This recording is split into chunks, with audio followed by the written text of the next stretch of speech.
Let's just jump in. I'm going to jump in with the Rover stuff first, and we agreed kind of off mic to do something a wee bit different, rather than speak about the various cup finals, the league wins that we've spoken about quite a few times, certainly at RaithTV, and I'm sure my counterparts at Hearts have spoke to you about that as well in terms of your cup final. So we're going to look at some of the personalities and some of the kind of stories round about your time joining and leaving clubs. So I'm going to kick off by asking about your journey to Raith Rovers. You know, Kirkcaldy boy, you went to Balwearie High School, so you saw the floodlights every day. How did the actual signing for Raith Rovers come about, and was there any other clubs sniffing about at that time? Yeah, well, I started off, I was kind of late into football because I think it was about 13 before I actually started playing for a club. And that was in a thing called Super Street, which I'm sure people for Kirkcaldy will remember, of our age anyway. Yeah. You know, so I got involved there, enjoyed it, you know, in the team environment. And then from there, I joined a team called Savoy Thistle, who played through in Methil.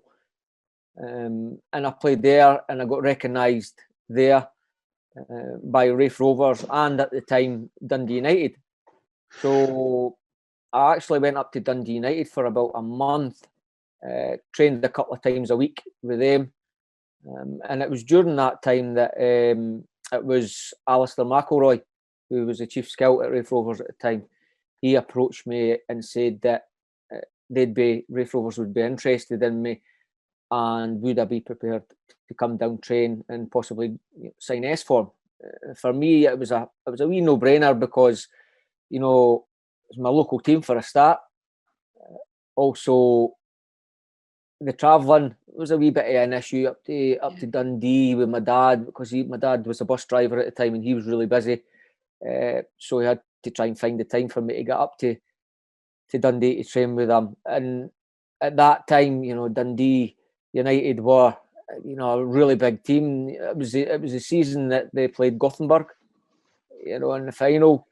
And I just felt that my local team, being close, but also I felt within myself that it was the right move and it would give me the best opportunity to progress in the game. I didn't feel I might have got that opportunity at Dundee United because they were a bigger club at the time, you know. So, you know, that was one of the reasons. But the main reason was it was my local club, and when I first started playing, you know, that was my first sort of aspiration and dream was, you know, well, it'd be great to play for Raith Rovers, my local team.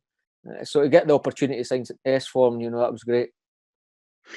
I've got to. I was thinking about the questions obviously last night, and what dawned on me very quickly is how many people span Raith Rovers and Hearts that we're going to touch on today. And the first would be Frank Connor. He was a manager when you first came in. I've met Frank, interviewed him on a number of occasions. But I always like how other the people who've played under him describe him, and he really seems to be an incredibly formidable character. What was your experience like with Frank Connor?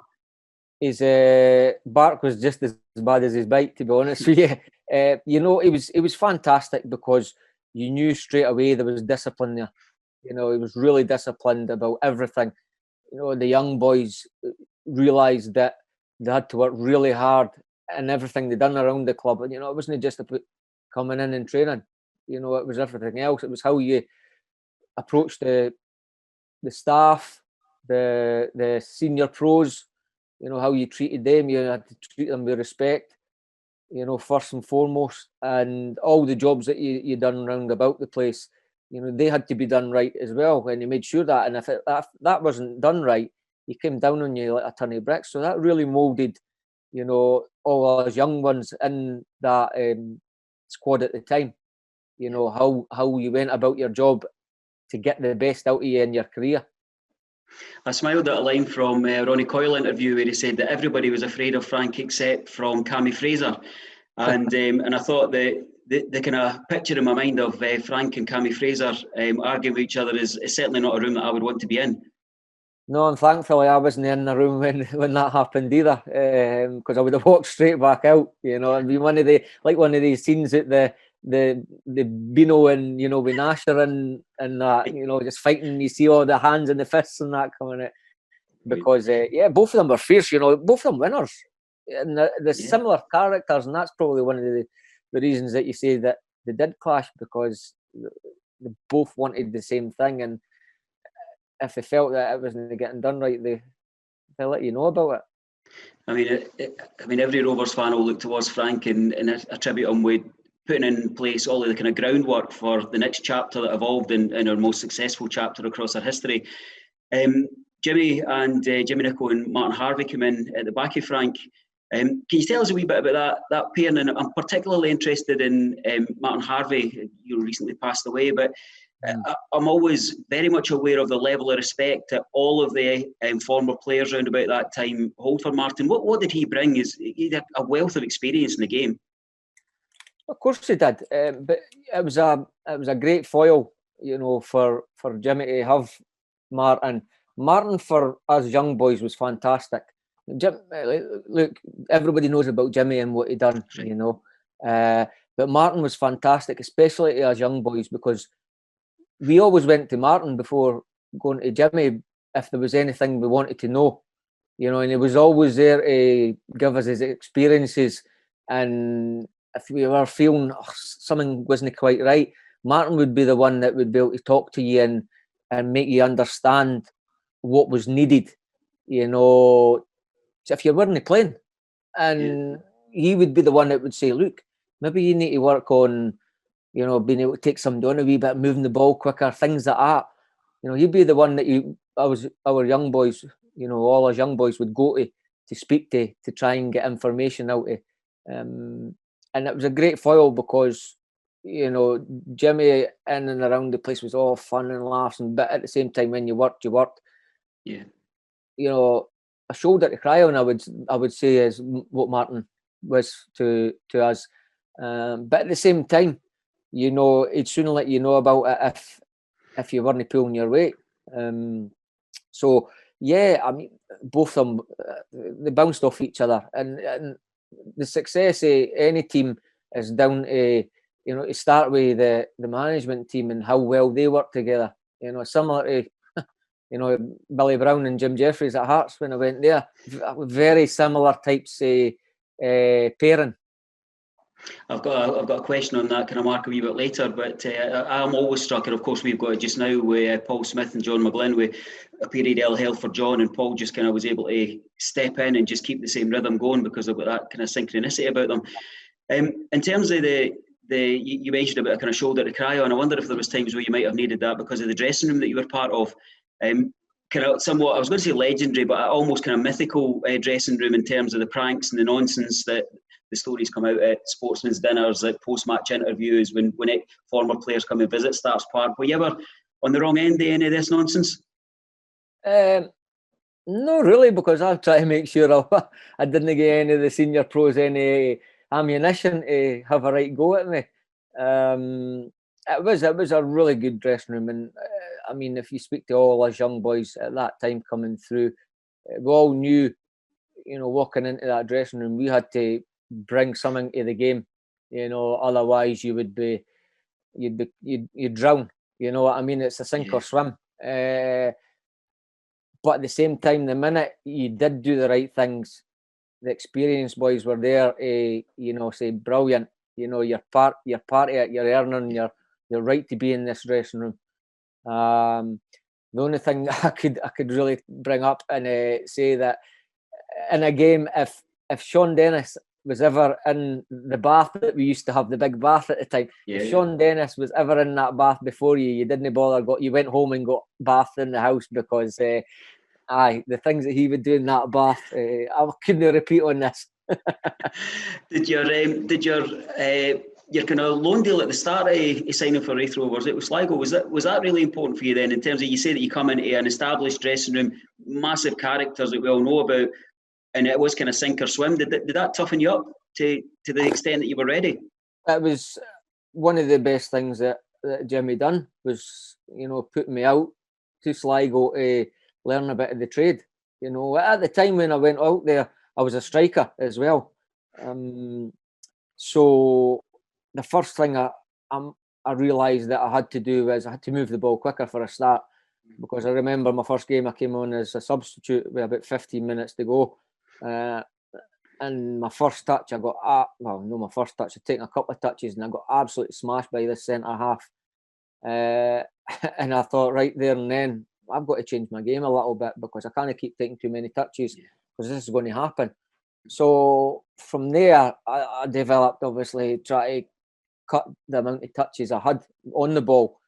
And initially it was only a month that I went to Sligo. I actually stayed with one of our former players at the time, Damien Dunleavy. He was at Raith at the time. I stayed with his parents, and that was great because friendly faces, they treated me really well. And from it being initially a month, I ended up staying to the end of the season. I think that ended up being about 9 weeks. I think I was 17 at the time. And that was a great experience for me. And that definitely taught me a thing or two. Toughness as well, toughening up a little bit. But the biggest thing that I would take out of that was the way I changed my game and took less touches on the ball. And then when I came back, we had about, I think we had four reserve games left in the season. And Jimmy tried me in centre mid. And I really enjoyed it. And it wasn't until, obviously, later down the line, I'd finished playing, all those guys met up again. And Jimmy told me a story that he says, if he hadn't put me into centre midfield and hadn't played the last 4 games, I was probably getting released at the end of that season. Wow. So, obviously, I'm very thankful that he did because, who knows, I might never have played at any level after that if that wasn't to happen. So I look at it and think he was obviously the big influence in my footballing career because of that move, simple as that, and obviously what he taught me in the 5 years that I was working under Jimmy. Brilliant. As I said at the start of the interview, I'm going to pick out a couple of players across both clubs. The first player I was going to pick your brain on a wee bit was one of the great pub arguments in Kirkcaldy is what might have been if Craig Brewster had signed on again when we went into the Premier League. What was it like playing and training alongside Craig? We interviewed him recently, so I went back and watched some of the old videos and stuff, just prepping and kind of refreshing my memory from those days. And quite a sublime talent from, particularly outside the box. What did you learn from Craig? Well, technically, I think he's the best player that I worked with at Raith Rovers. On the playing side of things, he was so calm, so composed on the ball. It was great. And for a player like myself, he had knowledge, and understanding and everything about if I'm making a run, when to play the pass, the weight of the pass. And you look at these things to try and add it to your game. He had all that. He can smash goals in for 20 yards, 25 yards. He was, for the player that he was, he's probably scored more goals outside the box than what he did inside, with the talent that he had. I know looking, you had said about had he remained at the club the year we got promoted, I think it was the 93-94 season, in the Premier, would we have survived? We were 9 points off of St Johnstone, who were third bottom at the time. That's a lot of points to pick up. I'm sure he would have, there's no doubt he would have improved us, but as to that much to survive, we're never going to know that answer. And obviously Craig left and Ali Graham came in. Ali was a different type of player from Craig. I scored a few goals from Ali from his knockdowns and that. Whereas with Craig, it was more about the type of passes he'd be able to play in behind the defence. Just knowing when to make the passes. So it gives a midfielder the confidence to make the runs beyond because of the ability that he had on the ball.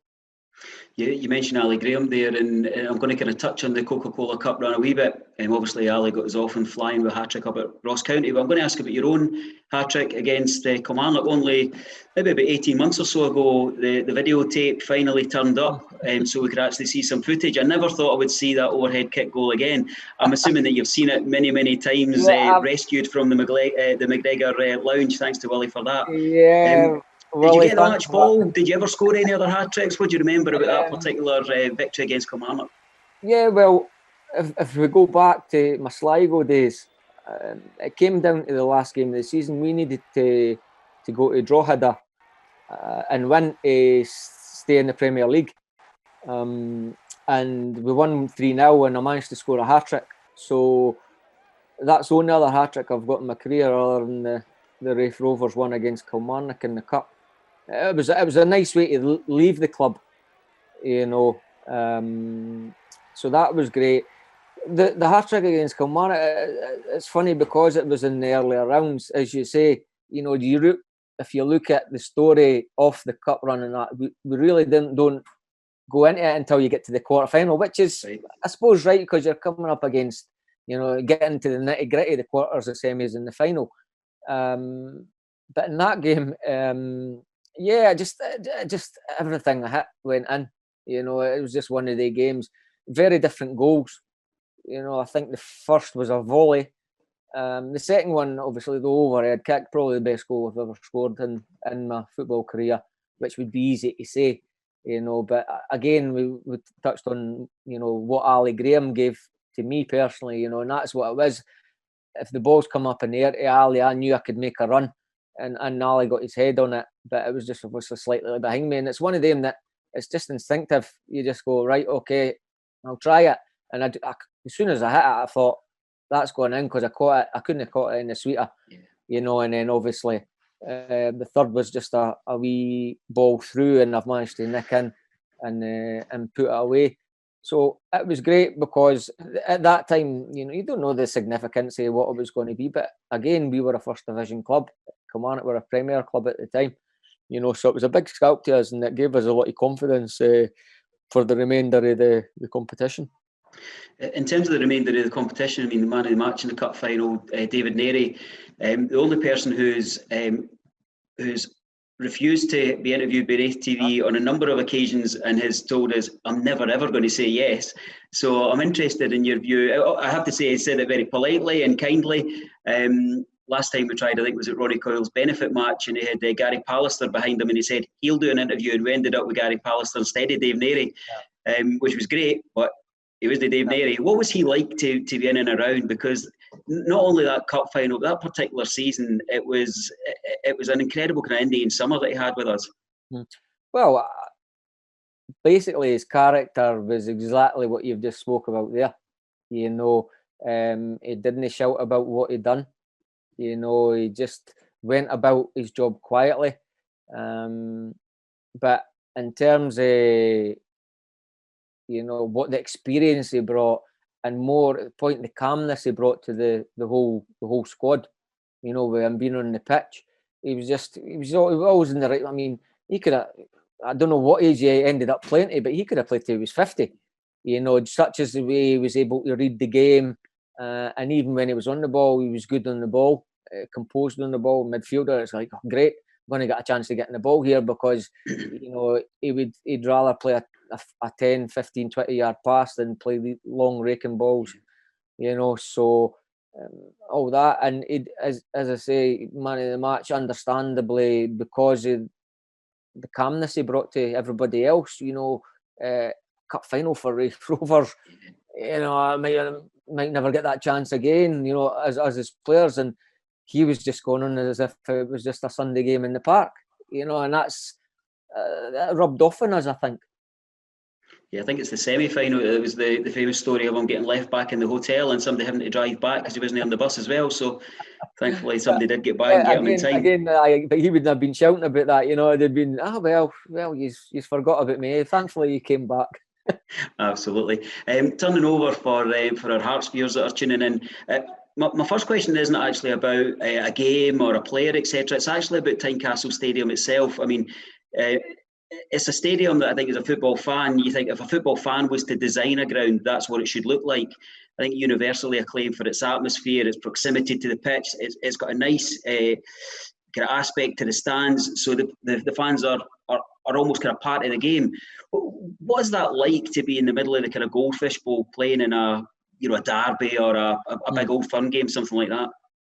It was the first thing that struck me when I went and spoke to Jim Jeffries, you know, and he showed me around.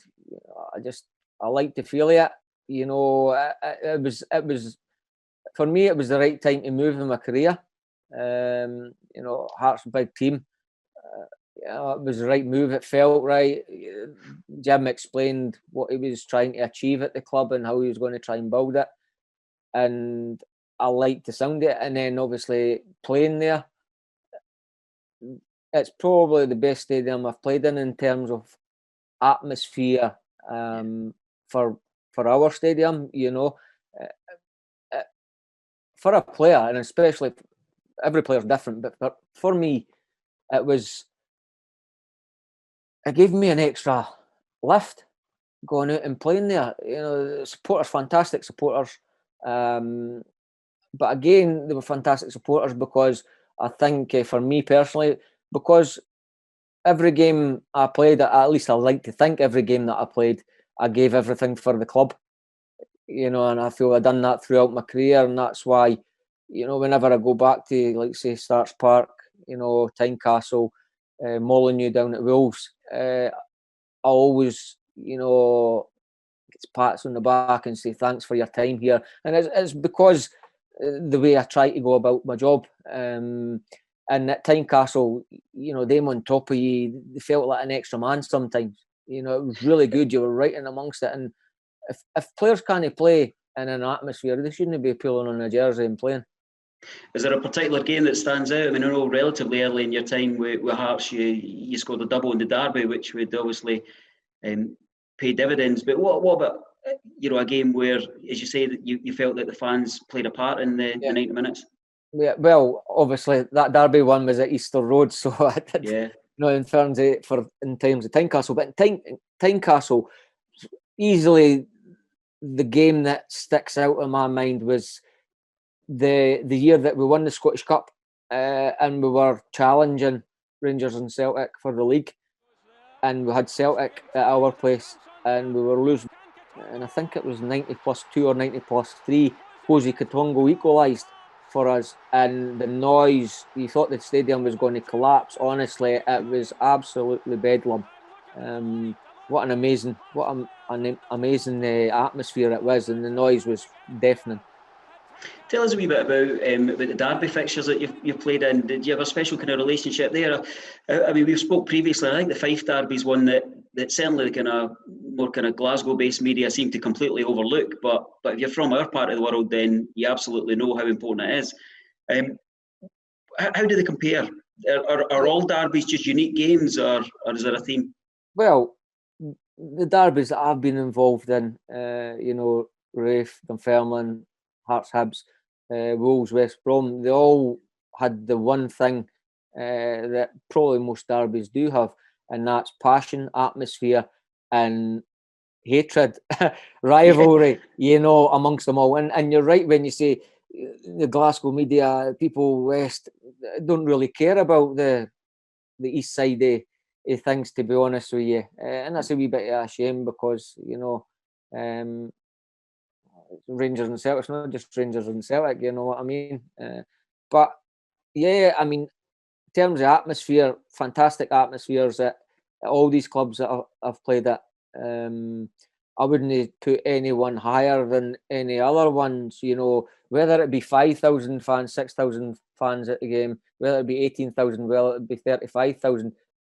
It didn't matter because it was just that rivalry, and you knew that blood, sweat and tears, you know, you had to make sure that you come out of every one of these games with blood or dirt on your shirt, and if you didn't, you know, you weren't worth your time on the pitch, to be honest with you.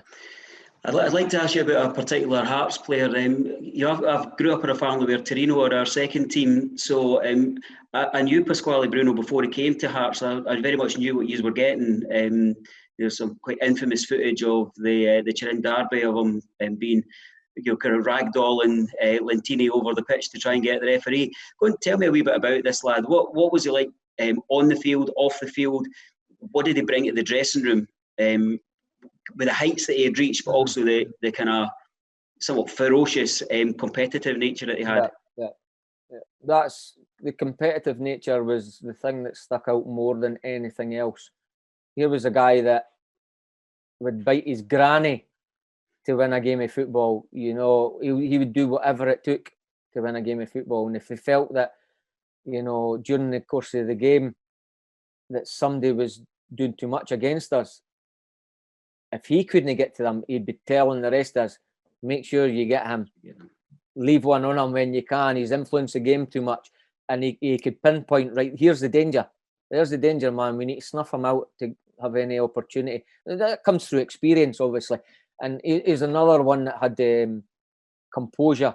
He was maybe that's a wee bit an Italian trait, you know, because it was the same with Stefano Salvatore that we had at Hearts, God rest his soul. He had the same. He had that same drive, commitment, but also composure. But then see off the park, you would turn around and say, is this the same guy that we're talking about?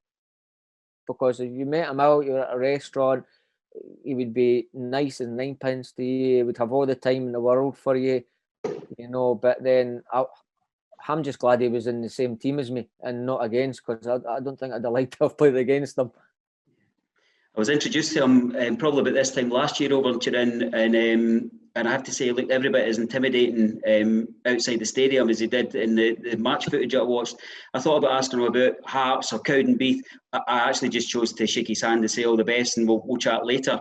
Do you learn from what do you take from guys like Pasquale? And are there equivalent players that you've been with at Wolves, at Coventry, and obviously I know the Raith Rovers people who might spring to mind? Mm-hmm, mm-hmm. Winners. That's what I take for them. It was he kind of knew what was required to become a winner, you know. And you look at that, and that was the biggest trait that he had. And then you look at about how he went about it on the pitch, you know. And all the good players that I played alongside, you try and take the little bits out of them and say, can I add that to my game? Oh, I need to do that a little bit more, you know, if I'm going to get to the next stage in my career. And Pasquale was one of them that was, he knew how to win. He knew what was required, how to win, and he knew what to do to win.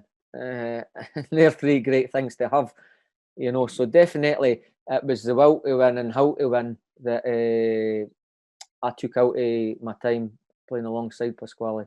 Did you ever have the chance to play abroad yourself? Not really. My agent Jim MacArthur had asked me once or twice through my career, would I like to play abroad? And when I was at Hearts, I expressed an interest after, you know, it was almost before I left the club that I needed a new challenge, but I felt that I wanted to try down south if the opportunity arose. I didn't think about abroad. Now, that's not to say that if a club from abroad had came in, you know, would have chosen that. Maybe because at that point in my career and in my family life, things had changed. So that might have been the right time if it had arose to go abroad. But it didn't happen, and I went down to Wolves. And then later on in my career, nothing came up again, you know, to give me the opportunity. Do I feel I regret not doing it? Not really, because I've no regrets about anything that I've done in my career. You know, even though I look at it, probably the only club I wouldn't say I regretted, because I still felt at the time it was the right thing to do, was go and join Coventry. You know, it didn't work out for me, but I have no regrets because it's just one of these things in football. It happens, you know. And I'd have been very fortunate if I'd went through my whole career and said that at no point in my career I've made the wrong choice. You know, that proved to be probably the wrong choice to make. You live with it. Of course. A final question on Hearts, and you mentioned them earlier on. I read an article, and it's you know, about the 5 most influential Hearts midfielders in the last 50 years, and Billy Brown, you know, obviously with massive associations with Raith Rovers, a former player, you know, he spoke really eloquently about the the contribution that you made to Hearts, saying that he would slot you into basically any team that he'd been part of, and it made me wonder, do you think kind of post-retirement, do you consider that you've left a legacy at each of the clubs, or certainly at Rovers and Hearts? Is that something that you reflect upon? Well, yeah, because I finished playing. It's funny that, because until you finish playing, well, at least I can only speak for myself, but until I finished playing football, I never really thought about that side of the game. I just loved playing football, and I was very fortunate, to have been given the opportunity to play football and do something that I love doing and get paid for it, and it isn't, as you say, it isn't until I've finished playing that I look back, and I look back throughout my career with pride, because the proof's in the pudding, and that, as I say, whenever I go back to Sarts Park, Molyneux, Tynecastle, I'm always well received, and that's a great feeling to have, to realise the time that you spent at these clubs were rewarding for myself, but also for the fans. I thought the author of the article, a bit poetic license, but I thought you might like his description of you: a player who was quicker in the head than most, had clear eyes, and played with a full heart. Right, okay, I've never heard that before. No bad for a lad with Bawiri. We kind of spoke previously about, if we're going to speak about your Scotland career, and again we've spoken individually. I was recently at Molyneux for a game, and just thought, what kind of theatre to play football in. We'd need an extra session on that, but I was just going to finish up with just kind of asking you just to kind of take a kind of overarching look on the fact that you made this journey for Bawiri. You've seen the floodlights every day you're going to school. You made that S-form signing. The pride in achieving what you did through your local club. You move on to Hearts. You've got the League Cup medal. You get the Scottish Cup medal. I guess what just jumped into my mind there is that whole Spurs thing about dare to dream. What would you be saying to not only youngsters who aspire to be a football player, but I watched you speaking with Dylan Tate just early in the pandemic when we were launching the jersey, and his ears were pricked up listening to what you were saying, because you've done it. You can put the medals on the table. What would you say to somebody not only coming into the game, but somebody who's got 30, 40 games under their belt and is thinking, what's my next move? To not look too far ahead, because that would be a big mistake, because I've seen players that get an opportunity to get their foot in the ladder, and then they get carried away with things because they think, oh, I'm going to be the next Messi, I'm going to score 30 goals a season. And when they don't do it, they don't know how to respond to that. With myself, my own career, I very much had it as building blocks, and yeah, any player will tell you they want to play for their national team. You'd be silly not to aspire to do that. But for me to have achieved that, what I had to do first was break into Raith Rovers first team. That was my first goal. And when I'd done that, right, my next stage was, well, I need to cement my place and be playing week in, week out at Raith Rovers. And when I'd done that, I was like, right, okay, we were kind of yo-yoing up and down, between the Premier and the First Division, the Championship now. And then I'm saying, right, okay, I need to become a regular in the Premier League. So the move came along to Hearts, and I was able to do that. So everything, was a stepping block. When I was at Hearts, I managed to break into the national team. And then from there, it was just a case of, I want to try my luck down south. And that came about with Wolves, but we were in the Championship at the time. And then it was a case of, I want to play in the Premiership down south. Again, I was able to achieve that, but only one season, unfortunately. But I was still able to do that. But again, I never thought about that when I first joined Wolves. You know what I mean? It was like, right, I'm coming into a dressing room here where there is big names, and not long after that, like say Paul Ince, Dennis Irwin joined the club. And these guys are massive, massive names. But I'll go right back to, I never felt overawed and thought, oh, I need to do this or I need to do that. Because I was confident in my own ability. But that comes all the way back to where we started with Frank Connor. and what he installed in us, and also the changing room and the characters that we had in the change rooms right back then, that was able to make me go into that changing room and feel that I was straight. I deserve to be here with the likes of Paulins. Brilliant.